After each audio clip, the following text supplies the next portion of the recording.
अस्सलाम वालेकुम दोस्तों, क्रिकेट की ताज़ा तरीन अपडेट हासिल करने के लिए मेरे चैनल को सब्सक्राइब कर लें।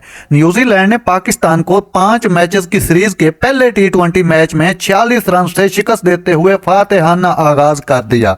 तफसीलात के मुताबिक पाकिस्तान की पूरी टीम न्यूजीलैंड की जानिब से दिए गए 227 रन के तआक्कुब में 18 ओवर में 180 रन बनाकर पवेलियन लौट गई, जिसमें बाबर आजम 57 रन बनाकर नुमाया रहे।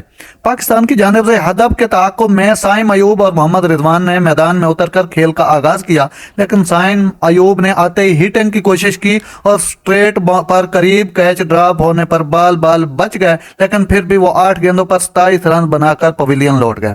उनके साथ ओपनिंग पर आने वाले मोहम्मद रिजवान 25 रन बनाने में कामयाब हुए। फखर जमान हिट करने की कोशिश में बड़ी गलती कर बैठे और पिच पर ही बॉलर के हाथों कैच आउट होकर पवेलियन लौट गए।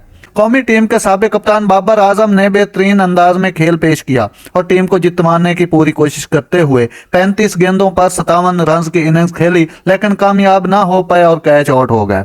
इससे कबल न्यूजीलैंड के मुकर्ररा 20 ओवर में 8 विकेटों के नुकसान पर जो 226 रन बनाए और पाकिस्तान को जीत के लिए 227 रन का हदफ दिया।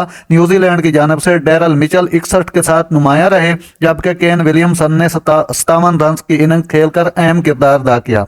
नाज़रीन, ऐसी बर वक्त खबरें सुनने के लिए मेरे चैनल को सब्सक्राइब कर लें। अल्लाह हाफिज।